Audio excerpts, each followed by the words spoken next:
Comme beaucoup de monde, il se peut que vous lassiez de votre décoration. Une solution s'offre à vous, simple et efficace, pour rénover votre plan de travail, une résine décorative. Pour le matériel, vous aurez besoin de cristaux de soude, paille de fer, de papier abrasif, de scotch, d'enduit, de vernis. Pour l'outillage, vous aurez besoin de taloches, de spatules, de pinceaux à réchampir, de rouleaux laqueurs. Une fois n'est pas coutume, nous allons commencer ce tutoriel par faire le ménage. Nous n'allons pas faire du neuf avec du vieux.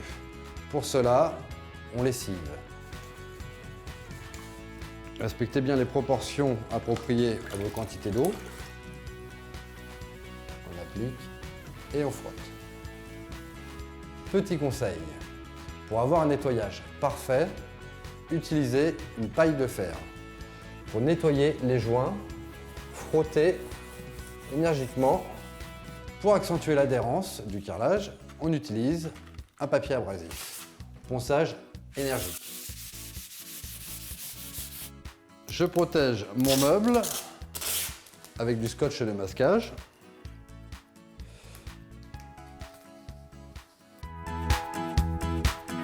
Je dépose ma résine sur le plâtoir, soit avec la spatule ou directement avec le plâtoir trapèze.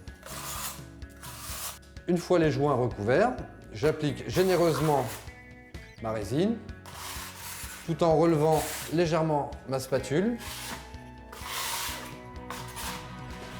Petit conseil, ne vous prenez pas pour Picasso. Les irrégularités nous serviront pour la deuxième couche. C'est une couche de fond.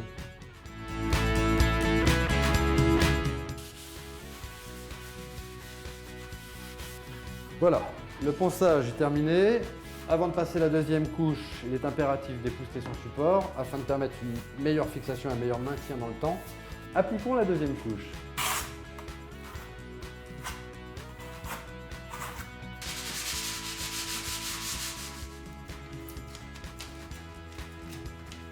Étape finale, la protection de notre enduit.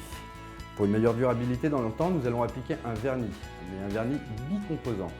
On verse la partie dans notre bac, qui est le durcisseur, puis la partie B. Et on mélange pendant au moins 5 minutes.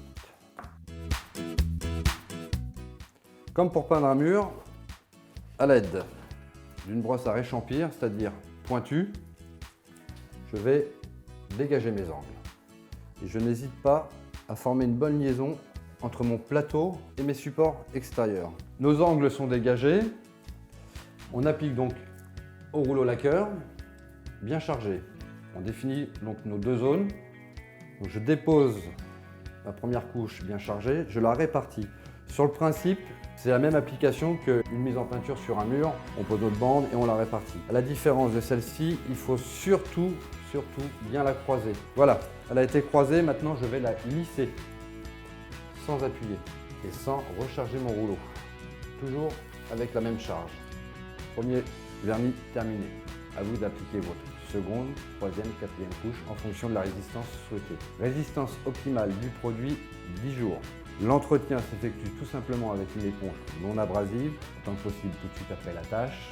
Ce produit reste de type alimentaire, donc aucun souci pour poser vos aliments, faire votre cuisine.